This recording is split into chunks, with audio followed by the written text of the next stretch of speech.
Welcome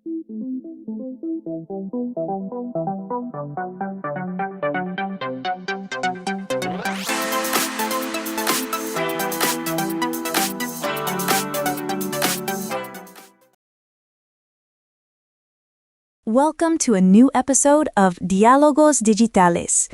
Today we'll explore Paycheck, John Woo's film based on a story by Philip K. Dick, where we'll discuss themes like the future as a commodity and memory as an act of resistance. A film that also invites us to reflect on fragmented identity. Who am I if I don't remember my own decisions?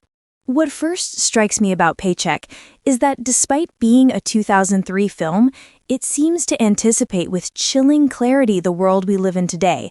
It doesn't talk about robots or space travel, but about something far more subtle: control through prediction. The machine developed in the film doesn't destroy cities, it simply sees the future. And in the hands of a corporation, that's more powerful than any weapon. Exactly. Because when the future becomes private property, it stops being an open horizon and turns into a commodity. Whoever owns it decides which investments to make, which governments to support, which crises to avoid or provoke. Paycheck doesn't criticize technology itself, but its appropriation by power. It's a warning against the illusion that prediction equals control, when in fact it can be the prelude to resignation.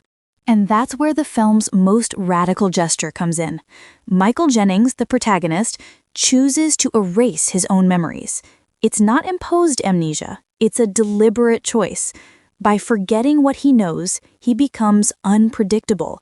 And in a system that depends on anticipation, the unpredictable is subversive. Forgetting, in this case, isn't loss, it's strategy. It's as if he's saying, I'd rather not know who I was so I can remain free to choose who I'll become. That act of self-forgetting connects directly to Jennings' identity crisis. Imagine waking up and discovering you've lost 3 years of your life. You don't know what you did, who you connected with, what promises you made, or even if you're still the same person. The film suggests that identity isn't an essence, but a narrative built from memories. When that narrative breaks, the self collapses. And yet, amid that chaos, Jennings rebuilds his sense of self, not with data, but with gestures, the objects his past self left as clues. Those objects, a paperclip, broken glasses, a postage stamp, are deeply human. They're not efficient, not logical, but they're creative, and that creativity is what the machine can't replicate. Even his relationship with Rachel, played by Uma Thurman, serves as an emotional anchor. She remembers him when he no longer can. In that bond, the film reminds us that memory isn't just individual, it's collective, shared, sustained by others. And that's the most moving part.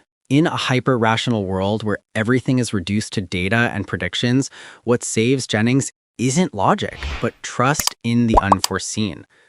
In the end, he doesn't destroy the machine, he lets it run, but renders it unusable. Because the true act of freedom isn't controlling the future, but accepting that we don't control it and acting anyway. Thank you for joining us on this episode of Diálogos Digitales. We'll meet again in our next analysis, where we'll keep exploring the boundaries between science, consciousness, and cinema.